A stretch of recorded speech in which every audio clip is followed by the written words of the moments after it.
Bonjour, aujourd'hui je suis en compagnie de Marine, également de Charles et de Pierre du studio Fusty Games, un studio qui est situé à Nîmes, et on va parler de leur deuxième jeu, Over Revolt of Gamers. Bienvenue dans Extra Life.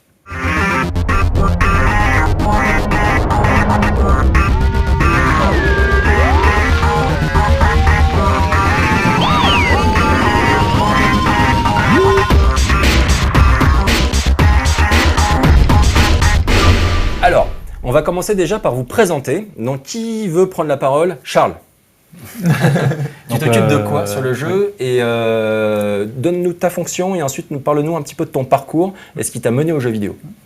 Alors sur le jeu, je m'occupe principalement du level design, mais alors au sens très large du terme, tout ce qui touche à l'environnement.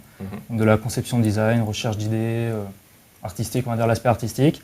Je m'occupe aussi des plans, je pense vis-à-vis du gameplay, etc. Comment structurer le jeu, les niveaux, tout ça. Ouais. Et puis passage à la 3D, texture, mise en place sur le moteur du jeu. Et je m'occupe des éclairages aussi. Enfin, je ne suis pas tout seul à m'occuper des éclairages, mais on va dire que je fais le placement, etc. Vous êtes combien dans l'équipe? On est 3. D'accord. Voilà. Et sinon, en dehors des environnements, je supervise la direction artistique. On va dire, en général, je lance un petit peu les premières directions pour tout l'aspect artistique du jeu. Et même chose pour le scénario. Ok. Voilà. Alors, je suis toujours épaulé par mes deux compères, mais en général, je supervise tout ça. On va continuer sur vos postes, on reviendra juste après sur ce qui t'a mené au jeu vidéo. Ouais, Marine, tu t'occupes de quoi exactement sur Over? Alors, je m'occupe des personnages. La recherche de chara-design papier, ensuite la modélisation 3D sur ZBrush, ensuite on fait une rotopo pour alléger en polygone sur Maya. D'accord. Et donc la texture aussi, la préparation pour l'animation, tout ce qui est rig, skin. Est-ce que tu commences, lorsque tu commences à travailler un petit peu sur les personnages du jeu, tu commences sur papier ou c'est directement sur ordinateur? Sur papier. Oui. D'accord, parce que tout le monde ne le fait pas. Ça dépend en fait, des fois. Oui. Des fois c'est sur ordinateur aussi. Ok. Pierre, tu t'occupes de quoi exactement sur Over? Sur Over, alors je suis programmeur. Ouais. Je m'occupe de tout ce qui est intégration avant tout, la programmation, le script, le gameplay, principalement aussi. Mais je suis aussi graphiste à la base, donc je m'occupe de tout ce qui est des animations du jeu, les animations des personnages, les mouvements, et tout ce qui est en rapport avec les mouvements des personnages et de tout ce qui est dans le décor, en fait, tout ce qui va être en mouvement. Ouais. Je m'occupe... c'est déjà pas mal. C'est déjà pas mal, je crois que j'ai fait bonnement le tour. Gameplay, j'ai précisé. Ouais, gameplay. Et donc du coup, maintenant, avant de revenir et de faire le pitch de Over, parce que pour l'instant on ne sait pas trop ce que c'est, même si on a déjà vu quelques images, qu'est-ce qui vous a mené aux jeux vidéo et à créer des jeux vidéo? Est-ce que vous avez fait des écoles dans le domaine? Ça s'est passé comment pour toi? Alors j'ai eu ma première console à 8 ans, c'est une Mega Drive. Moi, j'ai sauté un peu l'ère Nintendo, SNES, tout ça, je le regrette maintenant. Et là, pour moi, ça a été instantané, j'avais 8 ans, je savais que je voulais faire du jeu vidéo. Okay. Le problème, c'est que j'ai pas eu d'ordinateur avant mes 18 ans. Okay. Donc c'est resté dans la tête. Donc j'ai commencé très jeune, vers 10 ans, à faire du level design parce qu'en fait c'est le seul outil que j'avais pour imaginer des mondes. Donc je mettais plein de feuilles par terre dans ma chambre, je faisais un grand puzzle, je dessinais le plan du monde et puis je plaçais, c'était très spontané, sans savoir comment ça marchait dans le monde professionnel, mais je commençais déjà à placer, à marquer là il y aura tel script. Alors j'appelais pas ça un script, je disais là il va se passer tel événement, je marquais les éléments scénaristiques et tout. Et petit à petit, après j'ai fait j'ai fait une école de communication visuelle pendant une année. Puis j'ai fait une formation 3D pendant un mois. Okay. Et on a rencontré Pierre, j'ai rencontré Marine dans l'école de communication visuelle, puis après Pierre en formation 3D, puis on s'est réunis, on s'est lancé dans le jeu vidéo. Et c'est très drôle de voir qu'aujourd'hui, en fait, je suis en train de faire concrètement ce que je faisais déjà quand j'avais 10 ans, mais sur des feuilles de papier, c'est hallucinant. Est-ce que tu as ressorti tes vieilles feuilles de papier alors du coup pour t'inspirer? Je les ai revues cette année et j'ai halluciné parce qu'il y a des idées qui ressortent que j'avais oubliées et qui ressortent et qui sont encore actuelles maintenant, ça marche plutôt bien. Excellent. Donc, ouais. D'accord. Et toi Marine? Tu as commencé il y a longtemps, plus récemment. Quelle était ta première console ou le jeu qui t'a marqué? Alors mon premier vrai jeu, ça a été Final Fantasy IX. Ouais, mais avant, j'ai joué à Pokémon. On est des fans à la rédaction. On a beaucoup de fans de Pokémon. Donc c'est un peu cliché, mais bon voilà. Et tout de suite, je me suis vraiment attachée aux personnages et aux créatures. Et c'est vraiment... je dessinais que des personnages, des créatures, même en cours des fois. Bon. Donc, du coup, c'est logique, je comprends le choix de tes deux jeux, parce que Pokémon, il y a une tripotée de créatures, FF9 c'est pareil, FF9 était vraiment marquant à ce niveau-là, il était sublime ce jeu, moi je préférais largement FF9 à FF8 en termes de design par exemple, et je regrette qu'il soit passé à un design un petit peu plus, on va dire J-pop, J-music, avec des beaux gosses et des belles filles, et puis le côté genre SD, que j'aimais bien moi déjà de FF7, etc.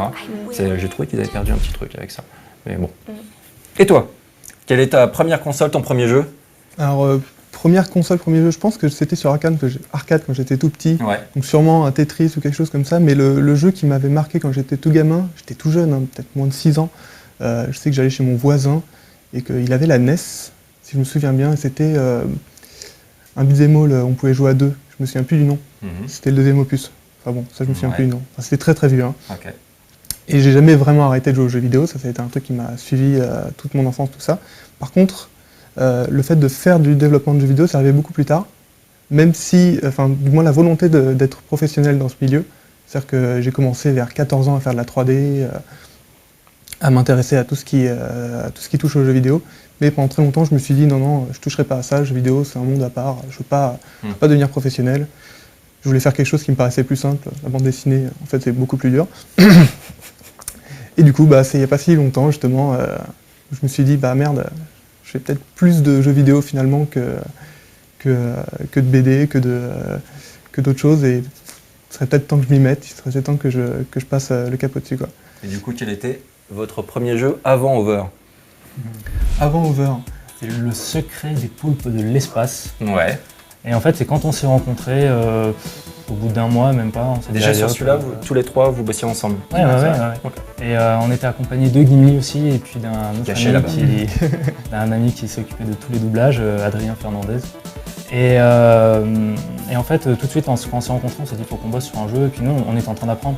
Pierre avait déjà des bases, mais Marine et moi, on débutait totalement en 3D. Pierre débutait en programmation. Oui, du coup, voilà. moi j'avais... Il était sur quoi, le secret des poulpes de l'espace? Au niveau de la plateforme sur laquelle il est sorti, là, sur mobile, actuellement. À la base, c'était un jeu PC. C'est un jeu PC, on va expliquer un petit peu, oui. Et ça a été laborieux, très long et laborieux. En fait, on a travaillé dessus pendant presque 2 ans. Ouais. Voilà. À la base, on voulait... À plein temps. Nous, on s'est dit à la base, c'est juste un jeu pour apprendre, voilà, pour se faire les dents et tout ça. Et puis finalement, ça a pris de l'ampleur. On est tombé amoureux de notre jeu. Et donc, on l'a mené jusqu'au bout. On a fait un jeu assez long, assez complet. Et on l'a sorti, comme c'est très compliqué de commercialiser un jeu, en fait. Là, on est tombé de haut, ça se fait pas comme ça. Donc, on l'a sorti. Il y a une première sortie gratuite sur le net, sur PC, Mac, c'est ça? PC et Mac, oui. Je crois bien, ouais. Voilà. Et le jeu a rencontré un joli petit succès en France sur les différents sites qui l'ont testé, etc. On a eu beaucoup d'éloges, enfin de très bons retours, on était très heureux pour ce premier jeu. Et puis on a été contacté par des éditeurs et on s'est associé avec un petit éditeur nîmois, Midgard Studio, qui nous ont permis de commercialiser le jeu sur mobile, qui nous ont aidé à faire l'adaptation mobile, parce que du coup il a fallu optimiser le jeu. Carrément, ça c'est passer au tactile, tout ça. Passer au tactile, etc. Voilà. Donc on a bossé 4 mois, à peu près 4-5 mois supplémentaires pour optimiser et adapter le jeu sur mobile. Et pour Over Revolt of Gamers, du coup, est-ce que vous partez là tous les trois en indé complet ou vous êtes épaulé un petit peu par un éditeur? Parce que j'ai entendu parler de votre volonté de faire du financement participatif. Est-ce que vous avez déjà une idée du site qui va être choisi? Je sais que Kickstarter, par exemple, est limité quand même aux Américains. Donc du coup, il est possible de passer par Kickstarter, mais il faut un éditeur étranger pour le coup. Et donc ça va se passer comment pour vous? Alors pour l'instant, on s'est lancé dans ce projet-là, on l'a commencé en octobre 2013, donc c'est assez récent encore. Récent, voilà. On s'est lancé encore en total indé, etc. Bon, grosse galère et tout ce qui va avec. Mais on est toujours suivi, soutenu par Midgard Studio qui avait édité notre premier jeu, et qui sont là pour nous soutenir matériellement s'il y a besoin, etc. Et qui pourront, à travers eux, on pourra passer par Kickstarter. Oui. Voilà. Donc on va... sans aucun doute lancer un Kickstarter d'ici 3 semaines, 1 mois à peu près. Ok, on en reparlera à ce moment-là dans les news de 101%. Est-ce que maintenant vous pouvez nous faire un petit peu le pitch de Over? Donc j'ai vu que c'était un jeu qui mélangeait un petit peu Jet Set Radio avec Mirror's Edge. Donc c'est en vue subjective, c'est très athlétique au niveau du gameplay. Est-ce que vous pouvez nous présenter un petit peu l'univers du jeu et c'est vos intentions? Parce que pour l'instant vous en êtes vraiment au tout début de développement. C'est ça, je parle un peu de l'univers, tu parles un peu du gameplay, on fait comme ça. En fait, il y a eu 2 envies qui nous ont menés à réaliser Over. La première, c'était quand on jouait à des FPS, on s'est rendu compte que c'était très rigide. Et même quand on est censé jouer un surhomme. Par exemple, moi, c'était en jouant à Halo, je jouais en multijoueur. Je me suis dit, bon, j'aime bien ce jeu, il est amusant, tout ça, mais je me suis dit, c'est quand même dingue, on est un Spartan, on est dans une grosse armure, on est censé courir super vite, faire des grands bonds, etc. Et finalement, non, on ne peut pas faire ça. Et je me suis dit, ça serait vachement drôle si on pouvait sauter sur un mur, rebondir sur un autre, etc. en tirant sur les gars, ça serait vraiment très fun. Et du coup, on a commencé à avoir l'idée d'un jeu, alors pas forcément un FPS, pas forcément un shooter, mais un jeu en vue subjective qui soit très très dynamique et qui permette comme ça d'avoir des sensations un peu de surhomme, voilà, de faire des grands bonds, courir partout, aller à toute vitesse. Donc il y a eu cette première envie-là. Et il y a une deuxième envie plus artistique qui était, en fait, depuis tout gamin, donc je suis passionné de jeux vidéo, mais aussi passionné de cinéma et de science-fiction. Et j'ai toujours fantasmé, en voyant des films comme Star Wars, Le Cinquième Élément, etc., toujours fantasmé de jouer, d'interagir avec des grandes villes futuristes, avec des voitures volantes, etc. Et aujourd'hui, je suis très frustré de constater qu'on n'a toujours pas quelque chose de très intéressant dans le jeu vidéo. Quand on a des univers futuristes, par exemple Mass Effect, ce genre de jeu, c'est toujours les décors se limitent toujours à des backgrounds peu interactifs. On se retrouve, on a des superbes villes, effectivement, on voit des voitures volantes, etc., mais c'est au loin, on peut juste le regarder et faire « ouais, c'est joli ». Il n'y a pas vraiment d'interaction. Et donc là, le défi, c'était d'avoir une grande ville futuriste comme ça qui soit vraiment interactive. Un petit peu, à l'instar, on ne va pas se comparer à ces jeux-là, mais un petit peu genre type GTA ou GTA-like, où on a des grandes villes ouvertes, parce que l'idée c'est ça, c'est de faire un open world urbain. On a des grandes villes ouvertes très interactives, mais c'est toujours des contextes contemporains. C'est vrai, on n'a jamais, même C'est le... par Crackdown, qui était un peu plus super-héros, Ouais, d'un point de vue design, le personnage, oui, mais d'un point de vue design, la ville était finalement assez banale. Ouais. Voilà, il y avait des immeubles géants, quoi, mais c'est vrai que ça s'arrête un peu là, quoi. Ouais. Il n'y avait pas de voiture volante. Je veux mes voitures volantes. Et du coup, avec Waver, on s'est dit, on va tenter ça, on va tenter une vraie mégalopole futuriste, et on aura le gameplay qui va avec pour interagir. Alors juste avant le gameplay, Marine, est-ce que tu peux nous parler du personnage principal? Donc c'est toi qui t'es occupé du chara-design. Donc quelle orientation a été prise? On joue qui dans le jeu? En fait, vous avez il y défini a le jeu? plusieurs joueurs principaux, enfin personnages principaux. Principaux. Voilà. Il y a plusieurs personnages principaux. C'est une équipe de gamers, de joueurs. Donc. Le nouveau maire qui a été élu a réformé les lois et a imposé une loi qui interdit de jouer à des jeux vidéo. Inadmissible. C'est la fin du taf. Et donc, les gamers, ils montent une résistance pour essayer de contrebalancer cette loi un peu idiote. Et donc on choisit, concrètement, du coup, son joueur dans une équipe de gamers, son avatar dans une équipe de gamers. Est-ce que les profils sont bien arrêtés ou est-ce qu'on aura la possibilité de créer son propre personnage? Non, on ne pourra pas créer... ça dépend du Kickstarter, bien sûr. Mais pour le moment, non. Vous avez différents profils de joueurs. Pour le moment, il y a plusieurs personnages bien définis. Et par contre, ils pourront évoluer avec des gains d'expérience au fur et à mesure. Ils pourront gagner de la vitesse, des nouvelles figures, des trucs comme ça. Enfin, on n'a pas encore parlé des figures. Préciser que c'est sur une autre planète aussi. Oui, c'est sur une autre planète. Oui. On n'est pas sur Terre. Non, pas sur Terre. C'est sur une autre planète et donc tous les gamers sont tous d'une race différente en fait, à peu près. Voilà. Des robots, etc. C'est assez gros délire. Après, c'est que là, on se lâche. C'est vraiment en couleur, un petit peu, donc on en parlera après, mais inspiré de Jet Radio, donc avec des personnages complètement fous. Voilà. Est-ce que pour toi, du coup, quand tu fais tes recherches graphiques pour la création des personnages, est-ce que tu vas chercher des inspirations dans d'autres jeux, ou alors sur des films, ou sur, je sais pas, des bandes dessinées, des illustrations de couverture de SF? Tu procèdes comment exactement, ou alors c'est juste ton imagination et qui fait le tri Déjà, tous les jours, je passe un bon temps sur DeviantArt. Ok. Il y a un excellent site avec plein d'artistes qui déchirent. Donc déjà tous les jours j'ai des bonnes références enregistrées bien dans mon ordinateur. Et après quand je veux créer un personnage, soit j'ai une idée de base et je commence déjà à croqueter comme ça, mais au bout d'un moment je regarde quand même des références pour comparer. D'accord. Et pour voir comment eux ils ont réussi à aller plus loin que juste l'idée de base.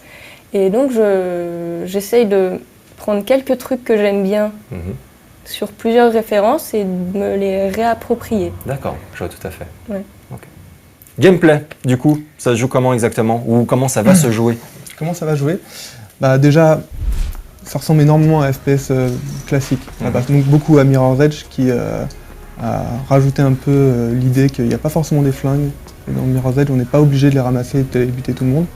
Et ça, déjà, donc il y a un peu ce rapport au contrôle très très simple d'un FPS.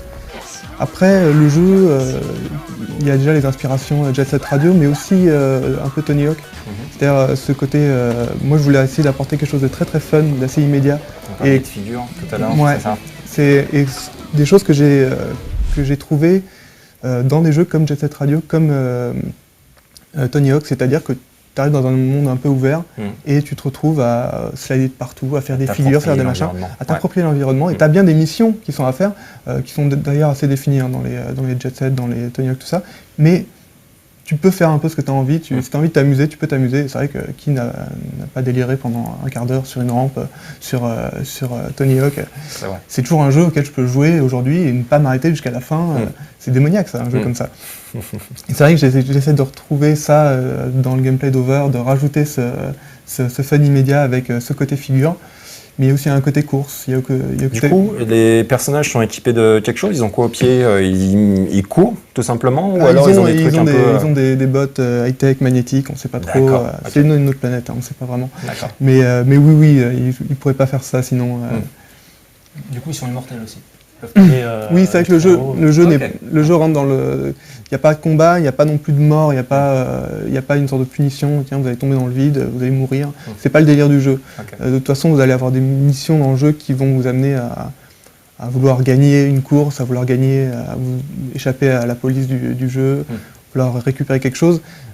C'est pas en plus le moment d'aller emmerder le joueur en le tuant ou lui demandant de refaire une scène ou quoi que ce soit. C'est pas du tout le délire qu'on a envie d'apporter au jeu. Donc voilà, après le gameplay, pour préciser peut-être un peu plus, il est un peu dur à définir.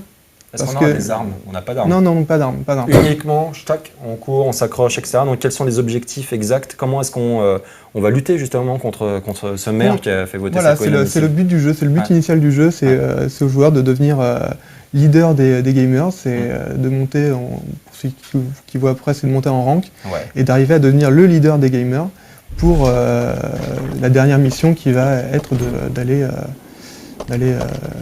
tirer par les oreilles le maire de la ville. D'accord. On avait dit tirer la moustache. Ouais, tirer la moustache, ça va dépendre. Et donc voilà, après, pour devenir le leader des gamers, il va falloir impressionner les gamers, il va falloir agir pour les gamers, récupérer des consoles dans la ville qui ont été confisquées, aller aider les habitants qui vont se faire embêter par la sécurité. Donc et là, puis, on sera vraiment sur, on va éviter les gardes, ce genre de choses, mais on va pas, il n'y a pas d'action. Non, si vous renversez une poubelle, vous allez être une pénalité de points, c'est pas bien. C'est un peu le délire du jeu, mais c'est assez gentil. Mais en même temps, c'est pas non plus un jeu casual. On n'amène pas ça tout simplement pour dire ouais, tout le monde va pouvoir y jouer, ça va être un jeu tactile, vous allez mettre le doigt vers l'avant, pouf, tout va se faire tout seul. Absolument pas. Hein. C'est vraiment un jeu qui va rester très hardcore. C'est un jeu multijoueur. Aussi, c'est important de le préciser, c'est que c'est un jeu qui va se jouer vraiment autant multijoueur que solo si vous avez envie, hein, parce que si quelqu'un qui n'a pas de connexion, ça on va pas l'emmerder. Mais donc il y a un gros jeu où on va jouer en coop avec les autres joueurs ou contre les autres joueurs. On va faire des courses entre nous, etc. Jouer à la balle avec des consoles. D'accord. C'est déjà particulier. C'est un bon résumé. Attention, pas n'importe quelle console. Hein. Il y a des vieilles consoles qui sont très fragiles. Oh non, celles-là, elles sont en métal bien résistantes. D'un point de vue contexte, on peut imaginer que le maire a confisqué des consoles, les consoles de toute la population dans des entrepôts. Et là, une première étape de la mission, ça serait déjà de localiser l'entrepôt, puis de s'y infiltrer en évitant les gardes, et ensuite de récupérer des consoles. Et puis alors là, on peut imaginer, mince, on s'est fait choper par la police. Alors, il y a des drones de sécurité volants qui nous poursuivent avec un petit gyrophare. Et là, hop, on s'échappe. Et puis, si on est tout seul, on est tout seul. Si on est en multijoueur, on peut s'échapper en coop avec d'autres joueurs et puis on peut se faire des passes avec les consoles, etc. Pour aller un peu plus vite. On peut même imaginer d'autres joueurs qui viennent nous mettre des bâtons dans les roues, etc. Oui, c'est monde ouvert, c'est pas un scénario tout droit où ça va imposer tous les joueurs à être au même endroit, ni d'ailleurs à prendre un parcours particulier. Hein. C'est pareil, là, c'est vraiment, on essaie de casser l'idée de la course où on doit suivre des checkpoints. Au contraire, votre objectif, c'est d'aller là-bas ou c'est de rattraper un camion et c'est aux joueurs de se débrouiller, d'aller poursuivre avec ça, avec ce qu'il a maintenant, c'est de quoi courir, sauter de partout, etc. Et vous en êtes où, du coup, maintenant du développement? Est-ce que vous avez déjà un prototype jouable? Ou est-ce qu'il y a quelque chose qui tourne? Quelles sont les prochaines étapes en termes de prod? Est-ce que tout sera défini par la campagne Kickstarter ou vous avez déjà quand même, vous, vos propres objectifs là maintenant? Là, on a déjà des objectifs, mais il y a pas mal de choses qui vont dépendre du financement qu'on arrive à avoir, ça c'est sûr. On peut pas promettre la même chose suivant la somme obtenue, ça c'est sûr. On reste 3 à faire le jeu. Hein, ça, Vous n'allez pas staffer? Non, vous n'allez pas recruter d'autres gens ou vous voulez ça, rester à 3? Ouais, ça dépend. Et du coup, dans les objectifs Kickstarter, il y aura possibilité d'embaucher d'autres gens? Ça sera compris dans... on sait qu'à 3, on peut gérer. D'accord. Ça prendra du temps, Ouais. mais c'est faisable. Vraiment, les rôles sont bien répartis, on avance bien. On avance même très vite, en 3 mois, on a fait vraiment pas mal. Même si pour l'instant, la version jouable, il n'y a que nous qui pouvons y jouer. Non, en réalité, pour l'instant, le jeu n'est pas encore suffisamment optimisé pour laisser tout le monde y accéder. Donc, à 3, c'est faisable. Par contre, plus on fera un gros Kickstarter, plus on pourra se laisser le temps d'aller loin, de faire plus de modes de jeu, de faire une ville plus grande, avec des quartiers différents, avec des têtes différentes, plus de personnages, un scénario un peu plus mis en scène, on va dire, ce genre de choses. Voilà, peut-être avoir des musiques, embaucher des grands compositeurs, peut-être. On a déjà eu un peu des contacts intéressants. Pour bon voilà. Oui. Ok, on n'en dira pas plus. Voilà. Après, on invite les gens à aller se renseigner sur le site pour savoir peut-être les nouveautés. Sur la page Facebook aussi, c'est peut-être plus facilement accessible pour certains du jeu. Et quel est l'objectif maintenant en termes de sortie et de plateforme? Donc pour Over Revolt of Gamers. PC avant tout. PC avant tout. Ouais, PC avant tout. On espère beaucoup là qu'on sortira sur Wii U. Ouais. Et c'est une console qui nous plaît beaucoup, la Wii U. On aimerait la soutenir en fait. Parce que nous, en tant que gamer, on aime cette console, mais c'est le désert total pour l'instant. J'ai beaucoup craché sur la console à la base. Je suis un pro Nintendo un peu, moi, dans l'âme. J'ai toujours eu des consoles Nintendo. Et j'avoue que l'arrivée de la Wii U, ça me plaisait pas. Hein. C'est l'idée du gamepad, la machin. Déjà que la Wii, ça m'avait beaucoup déçu. Mais finalement, il faut bien avouer que c'est pas si mal ce qu'ils ont fait. Mais ça les a pas empêchés de faire un bid. Donc pourquoi pas nous, voilà. En plus, ça nous fait plaisir. En plus, si on pouvait le sortir dessus, ça serait génial. Okay. Et puis du coup, peut-être console. Enfin là, c'est pas une annonce. Hein, c'est vraiment. Voilà, peut-être console next-gen, PS4, Xbox One. Et vous êtes fixé un peu une date pour la fin du jeu ou alors c'est quand ce sera fini? Alors en fait, ça dépend aussi de... non, en fait, dans l'idée, si vous obtenez tout le financement nécessaire, ce serait plutôt fin 2015, fin 2014, fin 2020? Courant 2015. Courant 2015, c'est une bonne grosse année. Voilà. Et on va dire que si on obtient le financement le plus bas, on peut envisager peut-être d'ici cet été. Voilà, une version, donc vous avez quand même bien avancé sur le jeu là, du coup.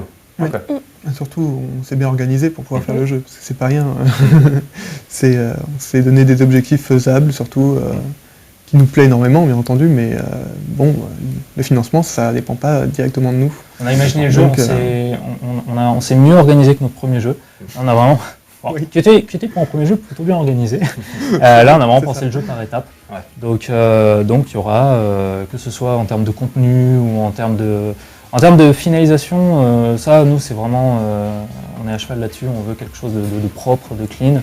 Donc, quelle que soit la version, tout sera très propre. Voilà. Par contre, après, c'est sur le contenu, on a bien découpé le jeu, suivant le financement qu'on arrivera à obtenir. Eh ben, écoutez, je vous souhaite la meilleure chance possible d'obtenir tout l'argent nécessaire sur Kickstarter. Bon courage pour la suite. Merci beaucoup d'avoir fait le déplacement de Nîmes, de Nîmes jusqu'à Paris. Donc un grand merci. Et puis de toute façon, on vous tient au courant dans les news 100% sur l'avancée du projet, sur la campagne Kickstarter, son lancement, sur les différents objectifs. On aura l'occasion de reparler de Over Revolt of Gamers. Et on se retrouve très prochainement pour un prochain Extra Life. Salut tout le monde.